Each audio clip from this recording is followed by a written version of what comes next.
Hey, welcome back to the podcast. Today I'm joined by Meg Bingham. She is a health education professional, certified stress management specialist, homeschooling mom of two, and entrepreneur dedicated to helping busy moms reduce stress and prevent burnout. She wants every mom to know that it is possible to learn to operate from a place of ease and calm, not overwhelm. And today, Meg and I are going to be talking about simple stress management techniques that you can use to become burnout proof. So, Meg, I want to kick it off first by having you tell us how you define burnout. Yeah, so this concept of burnout is interesting because it's pretty subjective. Everyone experiences it differently. There are definitely some symptoms that are same across the board, but it's actually not like a confirmed medical diagnosis that's agreed upon by science, right?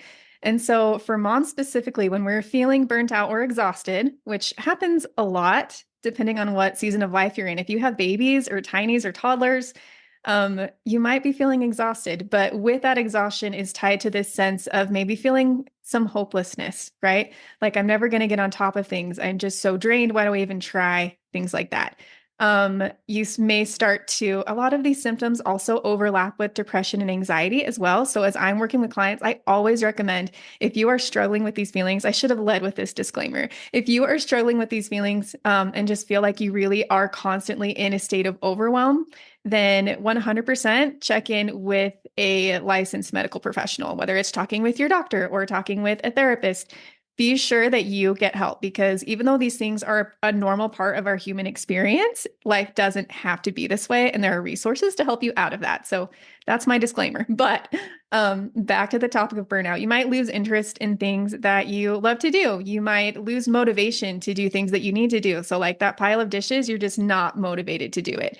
You get stuck in what's called a functional freeze, where you catch yourself just scrolling all day or doing some type of avoidance activities. So you can see how some of these symptoms heavily overlap with depression and anxiety as well. Absolutely. Yeah.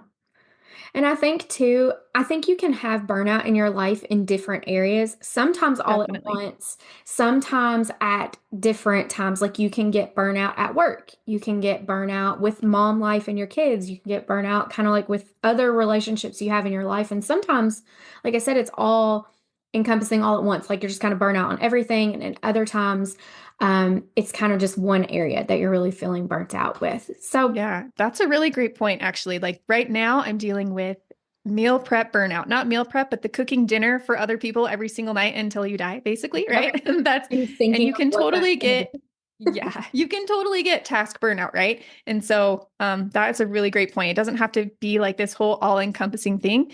It can be definitely in one area of your life at a time. And there are things that you can do to address each of those areas so that it doesn't spread out into other areas of your life. Yeah, absolutely. So I would love to hear from you what kind of recommendations you have for when someone is feeling that they are getting to that point of burnout. Yeah, when you're feeling a little crispy, that's why I like to say, like getting a little toasty, little Oh. feeling burnout is coming. So my biggest recommendation, 100%, like easy answer is to move your body. Um, I feel like this is something we all know that we should be doing, but sometimes time is a factor.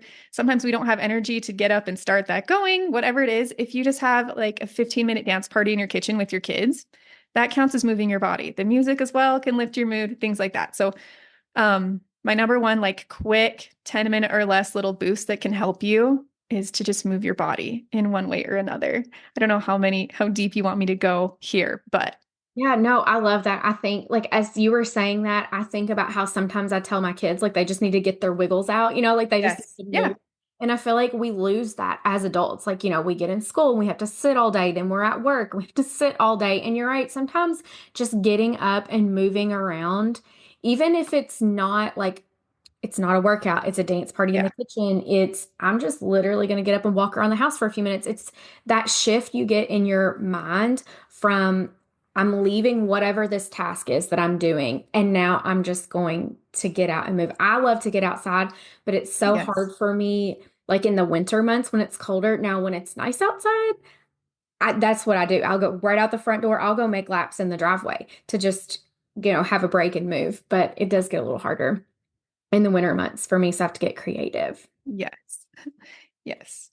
So I'm curious if there, and this it may not be because I would say it probably doesn't, but are there any like specific types of movement that you feel like are maybe a little better or a little more centering than others, or anything goes? Yeah. So with most of my clients, it's do whatever feels good to you in that moment, right? We're stepping away from that. I have to go to the gym and I have to strength train for an hour, whatever that, we're not doing that. We're just joyful movement. Whatever sounds fun is what you go do. That being said, there are certain kinds of movement that can give us different benefits, right? So walking outside is one of the most powerful ways to bring your stress levels way down. The way that our eyes even move while we're outside taking in nature while we're walking allows us to process thoughts and emotions differently than when we're sitting stationary. And then there's just the benefit of being outside in the fresh air. And if you can touch grass, right? That's kind of a trending phrase right now. Like grounding is a very powerful thing as well. So I usually recommend a walk outside if you can make that happen. Yeah, I totally agree. And I think sometimes when we are trying to force movement or workouts, and like you said, we think in our minds, oh, I've got to go to the gym for this 45-minute thing, like that in itself contributes to the burnout because that feels overwhelming to a lot of people. So I Yeah, and it like, takes the joy out of it. I think movement gets to be fun, and for some reason we suck the fun out of it. It doesn't have to be that way. absolutely, totally agree. Totally agree. Well, I super appreciate you joining me and just like kind of diving into this conversation. I'm curious if there are any other outside of movement, like any other tips that you'd like to share, like maybe one to two more things that the audience could walk away from, kind of just tools to have in their back pocket. Yeah. One thing that I want moms to know is we wear so many hats and we have so many roles that we have to fill on an ongoing basis. And we're always getting pulled in multiple directions.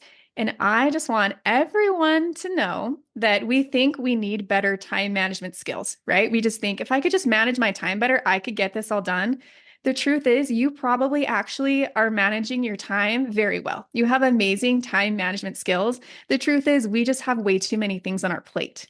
And sometimes it's things we've gathered for ourselves, but a lot of times it's stuff that's just getting passed off to us and we just take everything because it's coming at us so fast, or we feel like we are the only ones that can do it. We're going to do it the right way, kind of a thing. And so I really work with people to try and reframe how they think about time management versus I need more skills to I need more support or I need better boundaries to stop gathering all these things onto my plate, to learn to say no, which is a skill. It's hard to do sometimes, but it's a skill that gets easier with practice. Same with asking for help. It can feel uncomfortable and difficult, but it's easier the more we practice.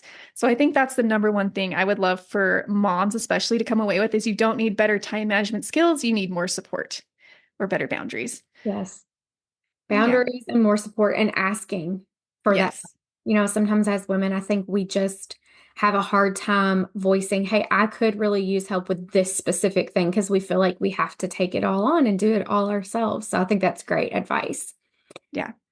For all of you guys that are listening, Meg has a resource for you that I'm going to link in the show notes to kind of help you dig a little deeper into this and get you started. And then, Meg, I would love for you to share with everybody where they can come and connect with you and find you to take this a bit further and dig deeper into burnout and getting out of burnout. Thanks so much. So, I have a podcast called Becoming Burnout Proof, and we talk about some of these strategies there. I talk about my Embrace, Reduce, Recover framework, which is how we create both short term and long term strategies for becoming totally burnout proof. That's the main place. And then I'm also on Instagram at Meg W. Bing. Well, thank you so much. I'll be sure to link those things for you guys in the show notes. And I hope everybody has a good week.